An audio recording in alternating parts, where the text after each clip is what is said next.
Hello వచ్చేసింది వీకే movies సరికొత్త movie న్యూస్తో. Sankranti బరిలో నిలిచిన సోగ్గాడే చిన్ని నాయన ఎట్టకేలకు సక్సెస్ఫుల్ గా రన్ అవుతూ సక్సెస్ ని మూటగట్టుకొని కలెక్షన్ల సునామీ క్రియేట్ చేస్తూ ముందుకు దూసుకుపోతుంది. సంక్రాంతి బరిలో, నాన్నకు ప్రేమతో, డిక్టేటర్, సోగ్గాడే చిన్ని నాయన ఈ మూడు సినిమాలు సంక్రాంతి బరిలోకి దిగినాయి. మరి ఈ సినిమాల్లో ఏది హిట్ ఏది ఫట్టు అంటే ఏమి చెప్పడం.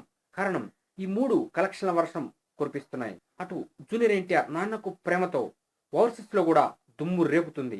ఇక్కడ కూడా ఏబిసి సెంటర్లలో మోత మోగిస్తుంది. ఇంకా నటసింహ బాలకృష్ణ డిక్టేటర్ కూడా బీసీ సెంటర్ లో మోత మోగిస్తూ మొదటి వారంలోనే 10 కోట్ల రూపాయల షేర్ కలెక్ట్ చేసింది. ఇక ఈ రెండింటికి పోటీగా వచ్చిన సోగ్గాడే చిన్ని నాయన కూడా ఫ్యామిలీ ఎంటర్టైనర్ గా మారి సంక్రాంతి బరిలో నిలిచి నాగార్జున కూడా తన సత్తాని చాటాడు. ఈ సినిమా వీకెండ్ కి 14.10 కోట్ల రూపాయలు షేర్ వసూలు చేసినట్లు ఫిలిం నగర్ లో న్యూస్ నడుస్తుంది.